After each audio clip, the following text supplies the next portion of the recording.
Shalom Vracha, Boker Tov les Koulam. Et voilà, on est mercredi, et donc le mercredi, comme à notre coutumée, eh bien, nous étudions Parashat Hashavua. Alors c'est parti, Parashat Vayetse. Et alors là, eh bien, comment vous dire?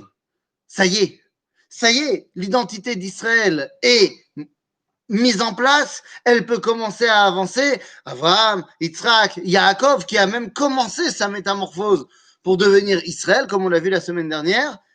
Donc c'est bon, on peut y aller. Et comment ça commence? Passouk dramatique.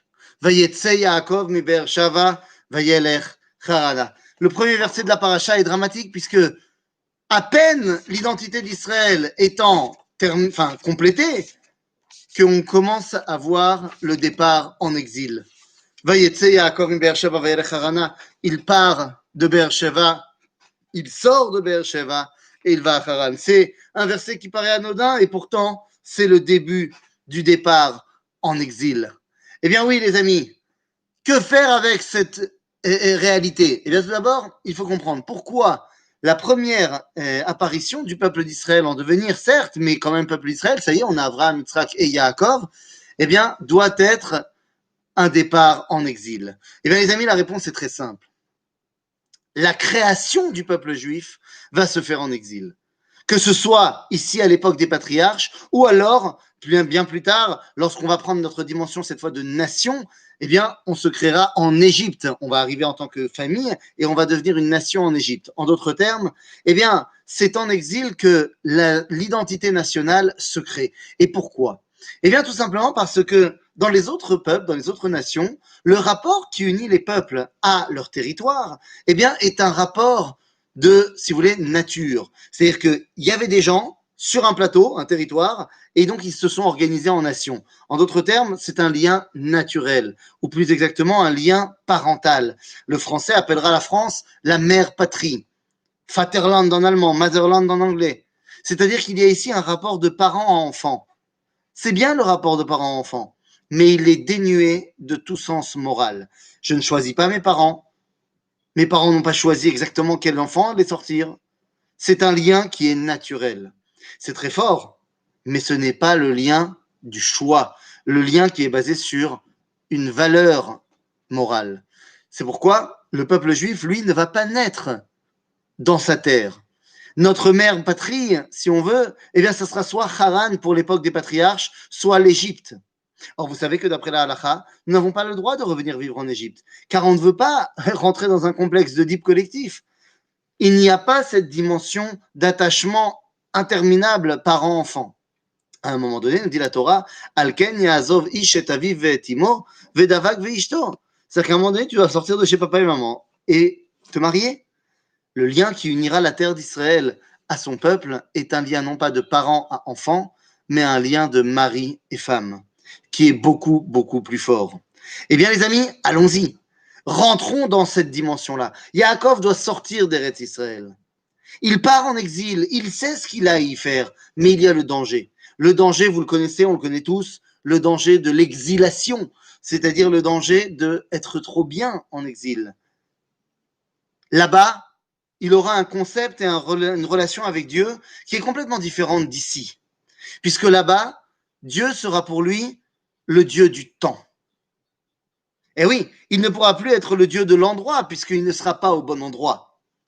Et en fait, c'est ce que va expliquer un philosophe juif américain du XXe siècle qui s'appelait Avraham Heschel, qui dit, il a écrit un livre qui s'appelle Les bâtisseurs du temps.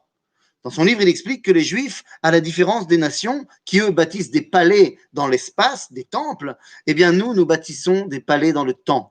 Les fêtes, le Shabbat, il a écrit un livre faisant l'apologie du Shabbat.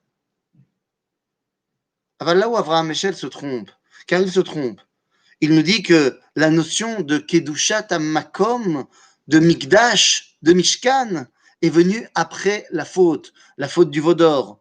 Et que donc, avant cela, on ne voit pas de dimension sainte dans l'endroit.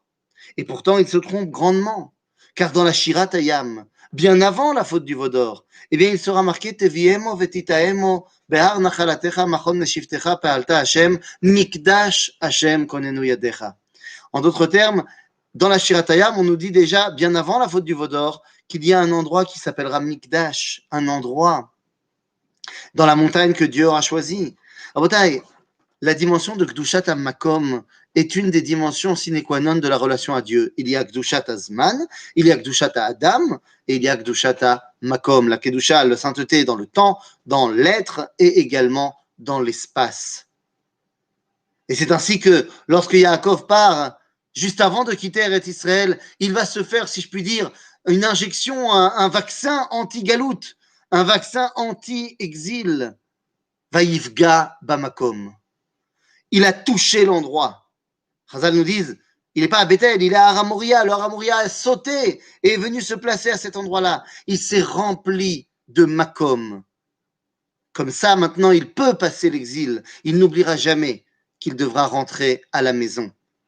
Le peuple juif a appris de Yaakov et lorsqu'il est parti en exil, il s'est habitué au moins une fois par an à dire l'an prochain à Jérusalem. Cet espoir bien en place, Yaakov peut partir. Lorsqu'il arrive, Vaïvla Bamakom, eh bien, vous connaissez l'histoire du rêve de Yaakov. Il y avait Avraham Eshel, nous avons l'échelle de Yaakov. Dans cette échelle, qu'est-ce qu'il y voit? Malaché Elohim, Olim veyordim bo. Ah, Olim veyordim bo. Mais attendez, mais de quoi parle-t-on? Quelle est cette échelle? Cette échelle qui fait le lien entre Shamaim et Haaretz. Cette échelle est très bizarre d'ailleurs, parce que on nous dit d'un côté qu'elle a Mutsav Arza, c'est-à-dire qu'elle est posée vers le sol. Arza, le Hey de fin vient dire que c'est une direction, donc c'est vers le sol, mais d'un autre côté, elle est Verosho Magia Shamaima. Elle est vers le ciel. Alors, j'ai pas compris, où est la base de l'échelle? Eh bien, en vérité, il y a deux échelles. Il y en a une qui part du sol et qui va vers le ciel, une qui part du ciel et qui va vers le sol. Au milieu, il y a un vide. Il manque un barreau, demandant à l'homme de ne pas monter comme un robot, mais d'être capable des fois de sauter le pas entre le divin et le monde, entre le monde et le divin. Akadosh Baruch Hu montre à Yaakov dans cette échelle Malaché Elohim. Nous disent nos sages, il a vu 4 anges. Ce sont les 4 galouillottes. En fait, Dieu est en train de lui expliquer qu'il va partir en exil maintenant. Et cet exil est prototypique pour tous les autres exils. Sache que les exils, aussi longs soient-ils, à un moment donné, Olim, Olim, Olim, Aval Yordimbo. À un moment donné, ils montent, sédation. Mais ne t'inquiète pas, ils finiront également par descendre. Fort de cet enseignement, Yaakov peut affronter l'exil. Il part, il arrive à Haran. Quel est son objectif? Eh bien, la Torah va nous expliquer exactement l'objectif du peuple juif en exil. Lorsqu'il arrive à Haran, tout d'abord, il rencontre les gens là-bas, il arrive et il voit, enfin, avant de rencontrer des gens, il voit d'abord Vaïssa Yaakov Ragla Vayelech Artsa Bene Kedem Vayar Veine Be'er Basade. Tout d'abord, il rencontre un puits. À l'entrée de Haran, il voit la source de vie.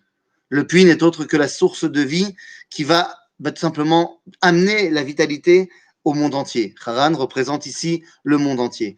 Et il voit également Shlosha Edretson Rovtsim Alea.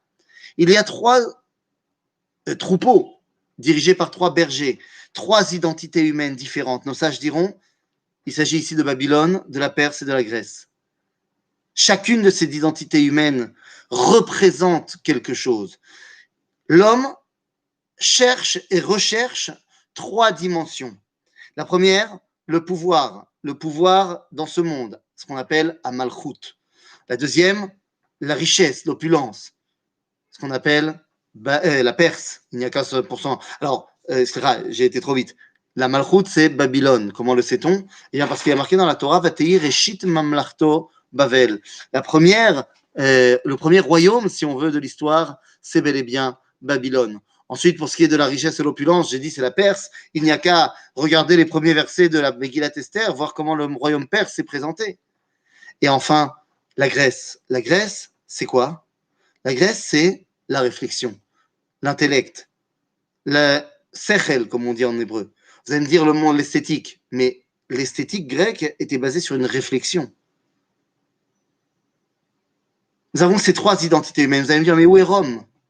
Rome, c'est tout simplement un mix des 3. Ils ont pris de chez chacun. Ils n'ont pas quelque chose de personnel. Ils n'ont rien donné à l'humanité qui est propre à eux. Ils ont pris tout ce que les autres ils avaient et ils l'ont mis en grand.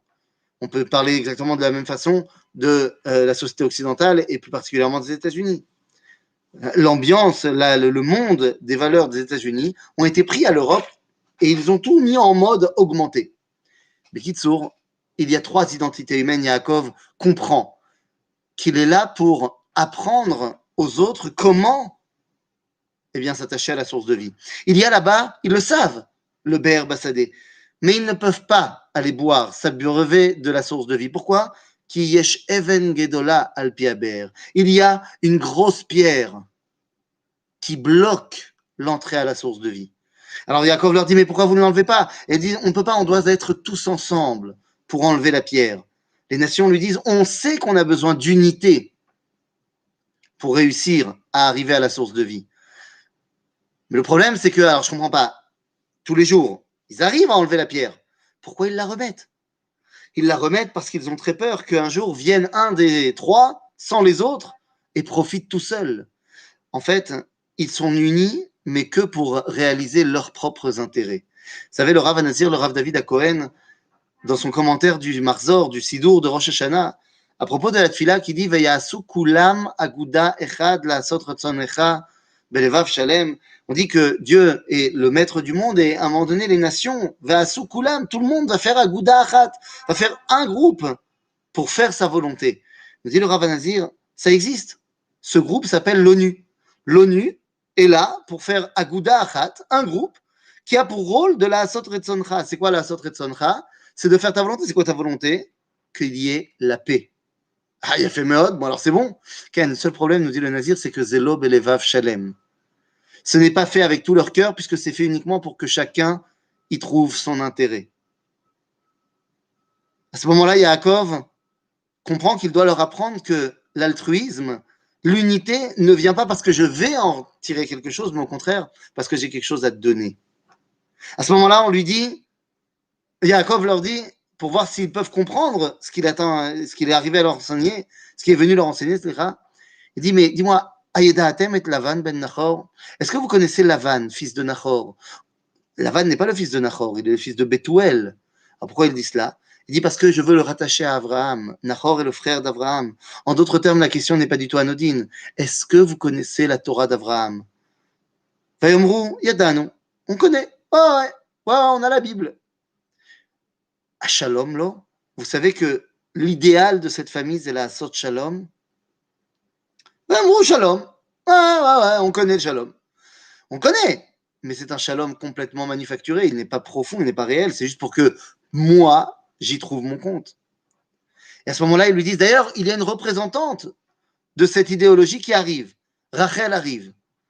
Rachel, elle est bergère également. Elle est aussi une dirigeante. Elle va être celle avec qui Yaakov pense créer le peuple juif. Il ne sait pas encore que ça sera avec Léa également. Lorsqu'il voit Rachel, la première chose qui se passe, boum, Hollywood, le coup de foudre. Il la voit, il l'embrasse. Et tout le monde se moque de lui, et lui, il pleure. Pourquoi il pleure? Parce que tout le monde se moque de lui. Quoi? Un homme que personne ne connaît est arrivé, et la première chose qu'il fait, c'est d'embrasser la première fille venue? Mais attendez 2 secondes. Pourquoi il l'embrasse? Il l'embrasse parce que c'est le moment de relier ces 2 neshamot. Il le sait. Il est venu pour se marier avec elle, de toute façon. Il aurait pu leur expliquer, leur dire, mais calmez-vous, enfin. Mitzvah ba'al yatra al tachmitzena. C'est le moment où il faut relier l'identité de Yaakov et celle de Rachel. Il pleure parce que personne ne comprend. Pourquoi Yaakov fait ça? Pourquoi Yaakov est en train de l'étaken olam bemalchut Shaddai? Car ce que j'ai oublié de vous dire, c'est que lorsque Rachel arrive, la première chose qu'il fait avant de l'embrasser, c'est qu'il arrive à la pierre, il la soulève tout seul. Il dit, vous n'êtes pas prêts encore à vous unir pour faire tikkun olam bemalchut Shaddai? L'honora. Je m'en occuperai moi tout seul. Et à ce moment-là, il prend sur lui de faire le tikkun olam. C'est pas pour lui seulement, c'est pour le monde entier, c'est pour eux. Mais il se moque de lui. Il se moque de lui et commence même à le prendre en grippe. Quoi? On a besoin de toi? Oui. Toute ressemblance avec un cas actuel où le peuple juif essaierait d'amener la Géoula dans le monde entier et les nations lui en tiendraient rigueur. À ce moment-là, Yaakov ne peut plus faire marche arrière. L'objectif sera de dévoiler le divin dans ce monde. Il arrive chez Lavan, et avec Lavan, chez Lavan, il lui dit, j'ai très bien compris qu'il fallait que je crée quelque chose pour pouvoir amener le dévoilement de Dieu. Ce quelque chose, c'est le peuple juif. Je suis là pour me marier avec ta fille. Et ensemble, nous allons créer Am Israël. Bon, vous connaissez l'histoire. Lavan va lui dire, bien sûr, mais avec plaisir, travaille ici pendant 7 ans. Et finalement, il le trompe. Mazé, il le trompe. Au moment où arrive le jour de la 7e année, ça y est, c'est fini, le contrat est fini. Yaakov vient voir Lavan et lui dit, Hava et ishti, ki maleu yamai ve'avo elea. Donne-moi ma femme parce que ça y est, c'est le moment et je dois coucher avec elle pour avoir. Enfin, je dois coucher avec elle tout simplement. Rachid dira que c'est bizarre de parler comme ça, mais c'est bizarre, c'est terrible de parler comme ça. T'imagines, tu vas voir ton futur beau-père, tu lui dis, allez, donne-moi ma femme, faut que je couche avec elle. Mais nous dit Rachid, Lehamit toladot nitkaven, qu'il n'avait que comme objectif de créer le peuple juif. Et la question reste posée, et alors, on n'est pas obligé de parler comme ça.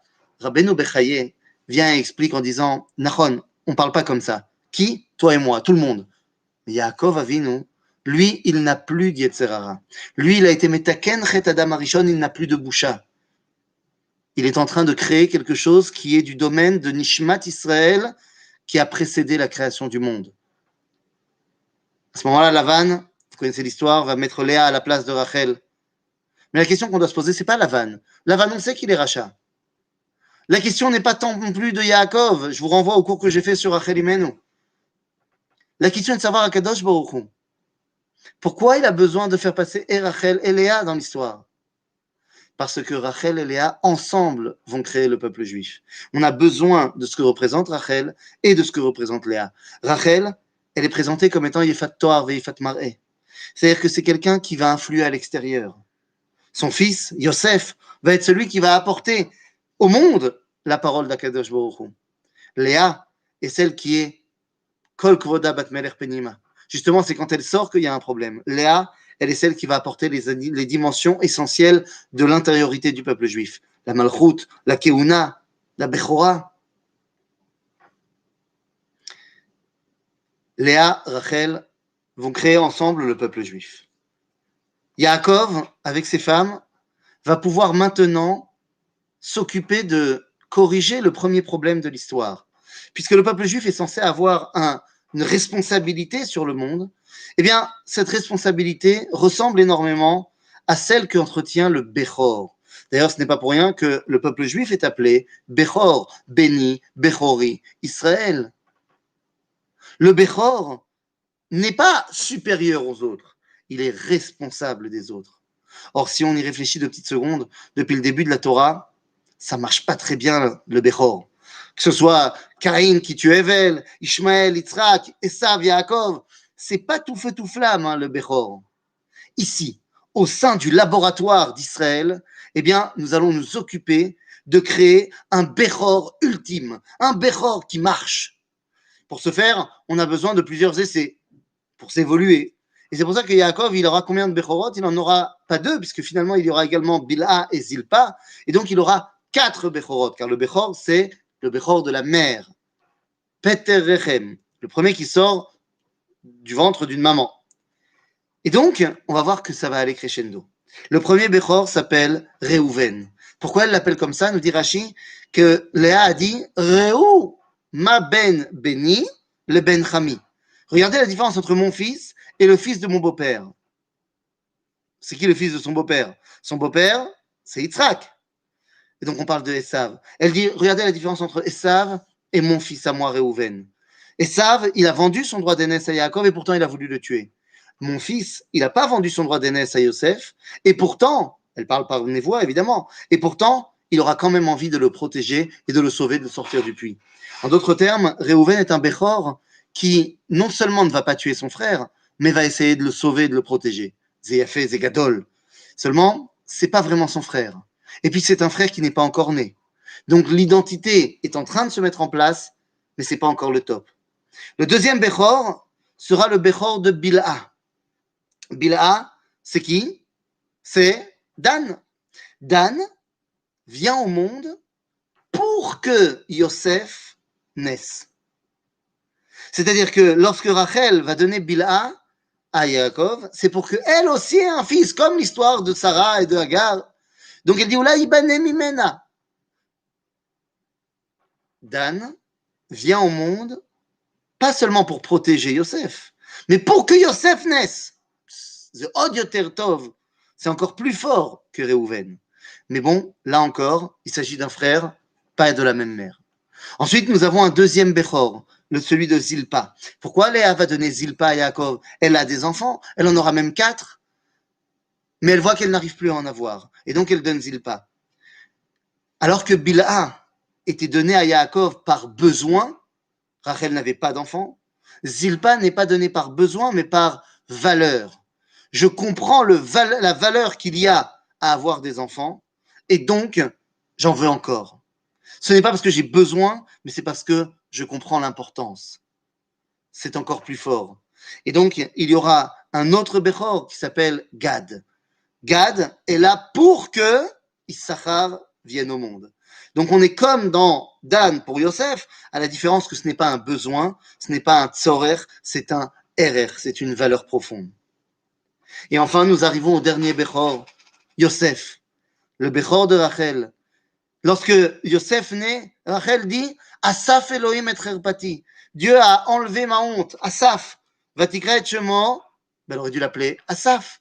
Mais non, elle l'appelle Yosef. Les morts, Yosef li ben Acher. Yosef vient au monde pour que Binyamin vienne au monde. Cette fois, il protégera dans son essence son petit frère, mais c'est pas son petit frère Stam, c'est son frère de père et de mère. Yosef est donc le Bechor ultime. Seulement, vous allez me dire, pas vraiment, puisque Yosef est là pour protéger Binyamin, mais Binyamin n'est pas encore né.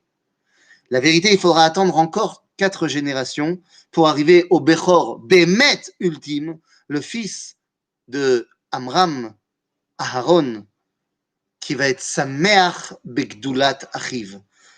Veraacha Vesamach Belibo, Aaron est heureux profondément que son petit frère soit plus grand que lui. Il l'a amené là où il est. Aaron deviendra le Bechor ultime. Ça y est, Am Israël est créé pratiquement. Les 11 tribus, il manquera Binyamin qui naîtra la semaine prochaine, dans la paracha de la semaine prochaine, mais les 11 tribus sont prêtes et surtout Yosef est là. Au moment où Yosef arrive, Yaakov dit à Lavan, Zéou, je rentre à la maison. Pourquoi? Nous disent nos sages, Nolat sitno shel Esav. C'est quoi Nolat sit? Comme on a dit.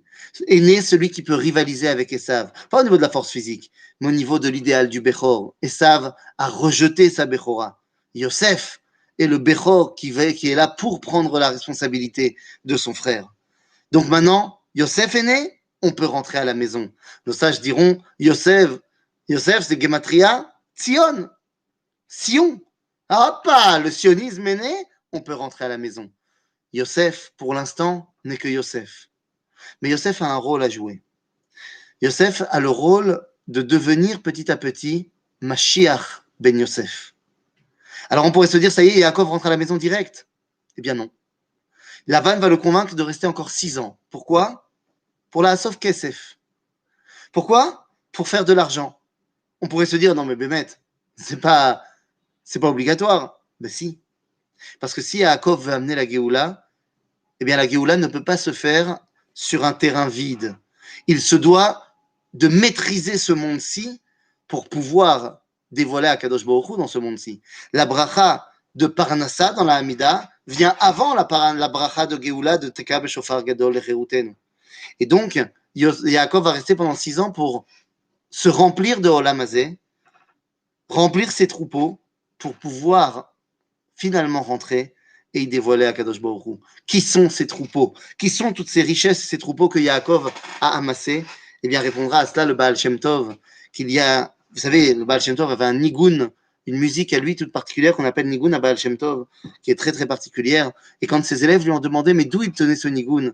Eh bien, il répondait, ça, je l'ai entendu quand j'étais une brebis dans le troupeau de Yaakov Avinu. Il rentrait le soir fatigué, il nous chantait ça à nos oreilles. En d'autres termes, c'est quoi tout ce tzon qui arrive, tout ce troupeau que Yaakov va amasser? C'est en potentiel l'idéal des Nishmot Israël. Nous disent nos sages qu'il y avait 600 000 têtes de bétail chez Yaakov. Évidemment que le chiffre est exagéré, mais c'est pour nous dire que cela représente l'identité d'Israël. Yaakov est parti en exil, créer le peuple juif, apprendre aux nations quel est le rôle de ce peuple juif pour le monde. Et maintenant que c'est fait, eh bien Yaakov peut se préparer à rentrer à la maison dans la paracha de la semaine prochaine. Shabbat Shalom les Koulam. Merci d'avoir visionné cette vidéo. Je vous invite à vous abonner à notre chaîne Lilmod pour plus de replays, de conférences, de cours, d'interviews. Cliquez sur le bouton juste ici et vous êtes abonné à Lilmod. À très bientôt.